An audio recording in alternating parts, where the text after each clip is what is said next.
En diciembre del 2010, M, una menor de 12 años, hija de una familia desplazada de Buenaventura, quien 2 meses atrás fue raptada por hombres armados. La última semana antes de dejarla a unos kilómetros de donde vivía fue víctima de abusos y quedó en embarazo. Durante 3 meses su tía ahorró para enviarla a Bogotá para que su hermana mayor la llevara a que le practicaran una interrupción voluntaria del embarazo, ya que había escuchado sobre la sentencia de la corte que despenalizaba el aborto en Colombia y además porque la madre de M es habitante de la calle y enferma mental. Autoridades de salud del distrito la remitieron a un hospital público. Allí fue visitada por un grupo de trabajadores sociales que le mostraron videos gráficos de aborto con la intención fallidas de disuadirla. 2 semanas después de estar hospitalizada, le dijeron a la hermana mayor que los doctores del hospital rechazaban realizar el procedimiento por razones de conciencia. Fue remitida a un hogar del ICF, donde la atendió un consejero que le recordó que el aborto es pecado. La hermana se lleva a M para su casa para pensar qué hacer o a quién acudir.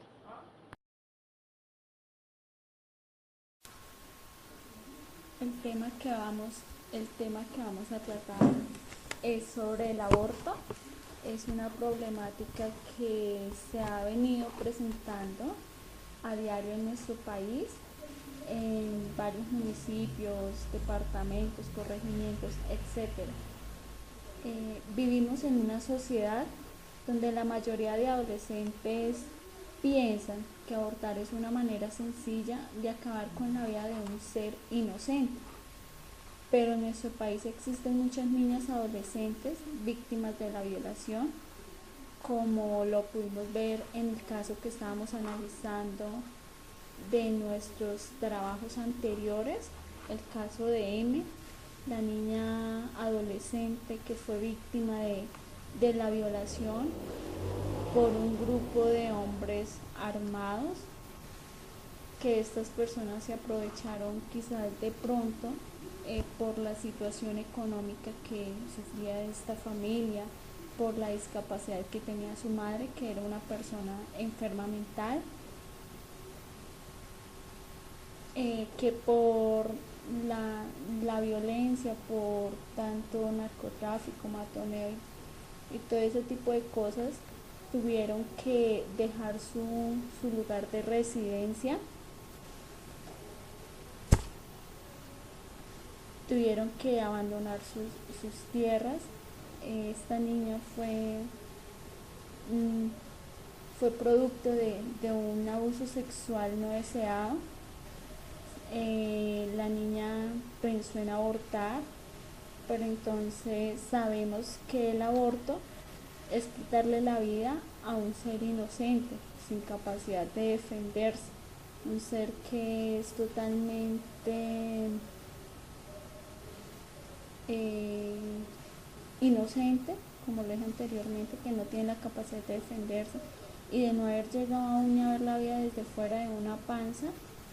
La mayoría de nosotros pensamos que es muy fácil estar en contra del aborto, acabar con la vida de un angelito, pero antes de juzgar a las personas que están en contra del aborto o que desean, o mejor, que desean abortar, tendríamos que pensar qué situación lleva a esa persona a querer realizar un aborto. Existen unas situaciones por las que una persona quizá quiera abortar, ¿sí? Una de ellas es que no tienen las condiciones necesarias para mantener a ese niño, no tienen una estabilidad laboral, no tienen unos ingresos económicos suficientes. Ahora mucha gente diría que es de mucho cuidado, debemos de tener precaución, tenemos que ser precavidos, tener mucho cuidado, hay que ser realistas. Lo hecho está y pues ya no hay vuelta atrás. En esa categoría pues también entra en juego muchas cosas. Por un lado, eh, dejar, dejar de vivir a una persona en una situación que no es favorable para ella, pues también sería totalmente, directamente no traerlo al mundo, pues porque la persona vendría a sufrir. Pero podríamos decir también que se puede dar esta criatura en adopción. Si tomamos un poco de conciencia, sabemos que es muy difícil adoptar, que hay muchísimas personas que quisieran adoptar, pero el hecho tarda mucho tiempo y a veces los niños, en la mayoría de casos, crecen sin padres. Por cuanto más crecen, menos gente los puede adoptar porque es muy difícil aceptar en niños su formación, de que esos no son sus padres, de que ellos son los que lo van a cuidar de ahora en adelante. Existen personas que quieren abortar un bebé porque, como lo venimos analizando, son un producto de una violación, pero la vida de ese bebé ya existe y él no tiene la culpa de haber llegado al mundo, pero tampoco la madre quiso traerlo. Por más que la persona no cuide de ese bebé y termine dándolo en adopción, sabe que ese niño se encuentra en alguna parte del mundo, aunque esto es muy difícil porque el hecho de abortar también puede hacer daño psicológico. Acá se juegan más cosas donde quizá la menor llegue a arrepentirse por haberlo hecho. Una menor violada, esto es lo más difícil, ya que una niña de 12, 13 años no está preparada para ser una madre psicológica ni físicamente. Y abortar podría ser una solución, pero la crisis por la que atraviesa esa persona va a ser tan difícil abortando o no. Quiero llegar a una conclusión de que abortar también podría ser una decisión propia, ya que cada uno puede hacer lo que quiera con su cuerpo, pero supongo que el hecho de que en esa persona se encuentre otra vida es lo que lleva a una situación muy difícil. Yo no estoy ni a favor ni en contra del aborto, simplemente quiero intentar que podamos ver en qué situación se encuentra alguien que quiere abortar. ¿Por qué juzgamos a las personas sin ponernos en el lugar de ellas? Es muy fácil, pues todos tenemos derecho a la vida y abortar no es la solución. Quiero compartir con ustedes una reflexión ya de la cortina, de que nos habla de la moral e inmoral, donde cada uno de nosotros debemos tener la capacidad de tomar decisiones morales e inmorales, tomando buenas decisiones para defenderlos. Y es por ello que es de gran importancia el diálogo y la liberación del pluralismo moral, ya que existen diferentes cosmovisiones para entender el sentido de la vida y pues de la muerte. Este pluralismo solo se consigue mediante valores y uno de ellos es la justicia, ya que ella nos insta a reflexionar sobre la meta de nuestras propias reflexiones, ya que mediante la democracia nosotros podemos hacer cumplir y respetar nuestros derechos. Todo esto lo distinguimos como ética discursiva, ya que esto constituye un modelo teórico dirigido a fundamentar la validez de los enunciados y juicios morales a través del examen de los presupuestos del discurso. La ética discursiva también aspira a fundar un principio moral que no esté basado en intuiciones o comprensiones de una época o cultura determinada, sino que tenga validez universal. Pese a su presentación universalidad, es una ética modesta, es una ética universalista de la justicia. Esto es una ética del razonamiento normativo abstracto, basada en principios y especializada en cuestiones que afectan al bien común. Mediante la democracia del pueblo se pueden oír los diferentes puntos de vista que tiene la gente sobre este tema y así entre todos luchar para tener un mejor país donde no pensemos solo en el yo, sino en nosotros mismos. Gracias. Buenas tardes, mi nombre es Ramón Andrés García Bulma, soy estudiante del programa de ética para pregrado y yo les voy a explicar acerca de las posibles soluciones para este caso. Si analizamos la situación desde un punto de vista imparcial y tomando como punto de referencia la sentencia de la Corte Constitucional, que es la C-355 del 10 de mayo del 2006, donde despenaliza el aborto por abuso o asedio. Esta sentencia solo despenaliza el aborto para este tipo de situación, pero la decisión final la toma la persona afectada. En esta sentencia menciona un parágrafo en el cual, o un párrafo donde dice que, pues, de ser menor de edad tiene que tener un adulto responsable el cual esté apoyando la decisión. Si analizamos el texto, nos dice que La madre de M es una habitante de la calle y una enferma mental. Entonces el adulto responsable en este caso o en esta situación es la tía de M. La tía de M es la que está asumiendo la responsabilidad de que M se realice la interrupción del embarazo. Analizando el texto dice que ella ahorra durante 3 meses para poderla enviar a Bogotá para que su hermana mayor la acompañe a realizarse la interrupción. Si la hermana mayor la va a acompañar, está aprobando de que M se realice la interrupción del embarazo. La persona afectada es M. Ella también está apoyando la decisión de realizarse la interrupción del embarazo porque viaja hasta Bogotá para realizarse el mismo. Ahorita, hay un pequeño párrafo en esa sentencia que dice: si la mujer afectada o la persona afectada es menor de 14 años, no se puede realizar la interrupción del embarazo y será denotado como un delito, porque pone en riesgo la salud de la madre. Además, M ya tiene 3 meses de transcurrido el embarazo. Entonces, legalmente no se puede realizar la interrupción del embarazo y por cuestiones de salud tampoco podría realizarse. La Corte, por lo tanto, declaró inconstitucional una provisión del Código Penal que penaliza el aborto realizado a una mujer menor de 14 años, incluso contando con el consentimiento del mismo o del afectado.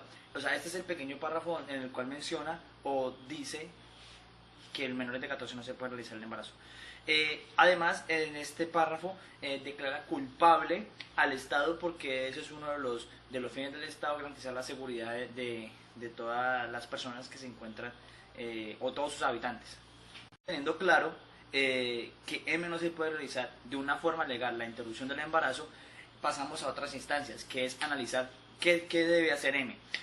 Para eso, M primero lo que tiene que hacer es buscar ayuda profesional, que es a través de psicólogos, de trabajadores sociales, también con la ayuda del ICBF, que son personas especializadas en ese tipo de casos, las cuales le pueden ayudar a M a guiarse un poco mejor y entender la gravedad y la situación del caso.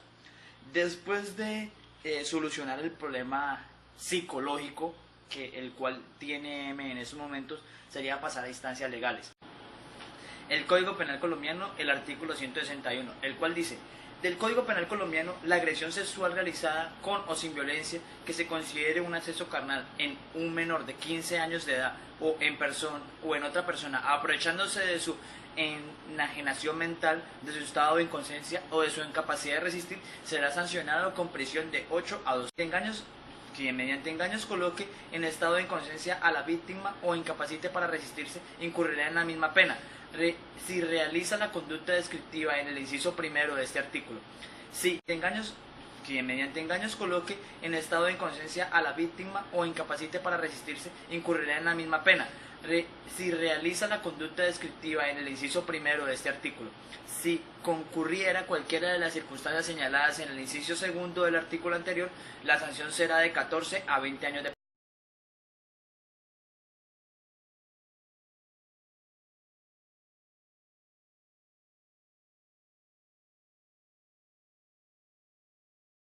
Mi nombre es Yesuli Londoño Mosquera y hoy les quiero compartir el conocimiento que adquirí por medio del video de Adela Cortina, donde ella resalta la importancia de la justicia, de aquello justo e injusto que suele suceder en nuestra sociedad. Para ello es de vital importancia la fundamentación de los derechos humanos, la ética procedimental. De algún u otro modo, es el criterio a promulgar las normas de los hombres culturales que existen en nuestra sociedad. De este modo, entendemos que Adela Cortina quiere resaltar la ética en todos los ámbitos, sin dejar de lado nuestras culturas, nuestras tradiciones, nuestras creencias, nuestros mitos. Todo esto nos caracteriza como seres pensantes, como seres con una identidad única, de una cultura diferente de la otra.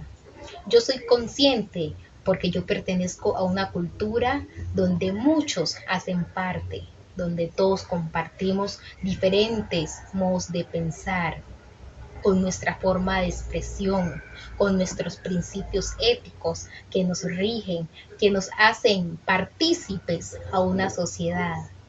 Nosotros somos capaces de generar confianza, de crear confianza en otras personas, que unos principios los diferencian de otras. Somos capaces de hacer que una sociedad cambie, así tenga unas leyes o unas obligaciones que los rigen a seguir ciertas leyes. Esto no nos puede cambiar nuestro modo de pensar, nuestra forma de ser, nuestra forma de sentir, de expresar nuestros sentimientos, porque en nuestro interior llevamos unos principios, unos sentimientos que se nos expresa a nuestro ser exterior. Yo soy Yesuli Londoño Mosquera, que ha tenido muchas ganas de mostrarle a ustedes este video con la ética que Adela Cortina representa en su video, que me he sentido marcada porque nuestro país es multiétnico y multicultural. ¿Esto a qué nos conlleva?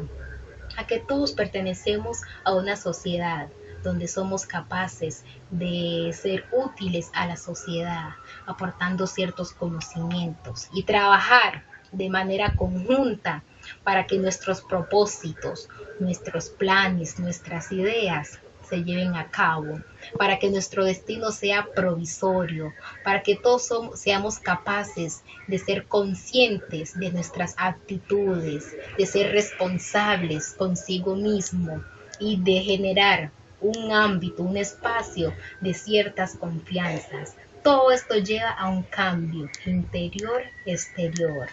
Por eso yo quiero que ustedes aporten ciertos conocimientos a lo que Adela Cortina dice sobre la ética procedimental, que sea al mismo tiempo compatible a lo que los hombres pertenecen, es decir, a lo que los hombres tienen una cultura, una creencia, pero que todo va llevado y cogido de la mano con la ética, con los principios éticos y morales, lo que somos hoy. Es decir, que nuestros derechos humanos tienen que ser más profundizados, más centrados, deben de tener una visión clara, una visión que los conlleve a otro resultado, una visión donde todos seamos capaces de participar, donde nuestra cultura, nuestra etnia sea lo importante, donde nuestros sentimientos fortalezcan, prevalezcan. Así somos nosotros. Solo nosotros somos capaces de generar confianza.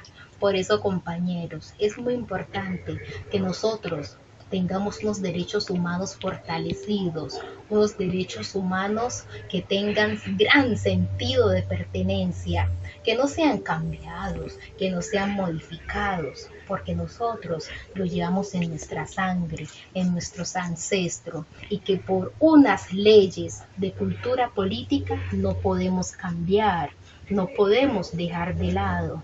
Yo soy consciente de eso, de que nuestros derechos humanos prevalecen. Nosotros somos capaces de cambiar nuestro país, porque cuando trabajamos de manera conjunta, nuestros principios prevalecen, nuestras creencias son más fuertes y prevalecen ante cualquier adversidad.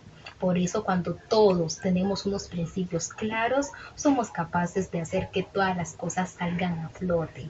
Y a todos los que tienen unas culturas distintas, también conozcan de que hay otras culturas, de que somos capaces de hacer que las culturas todas sean una sola, sin dejar de lado la nuestra.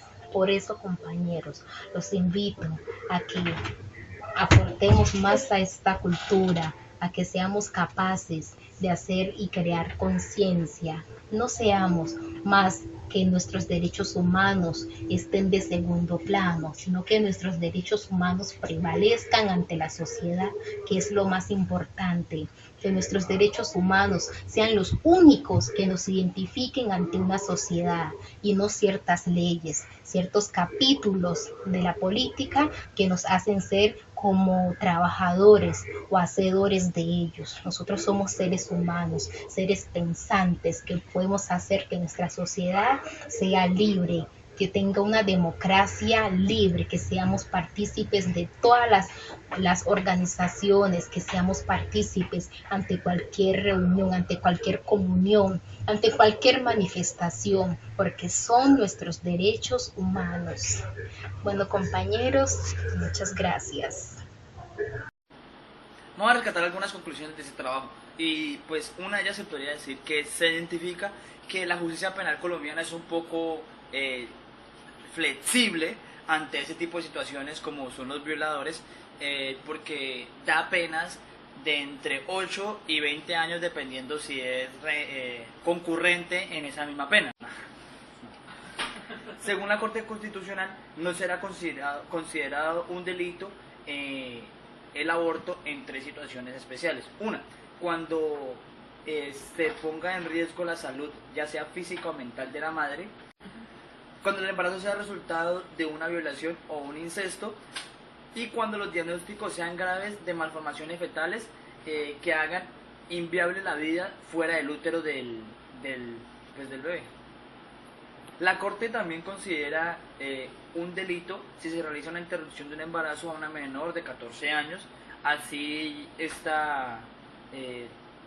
este procedimiento cuente con su autorización o con su consentimiento.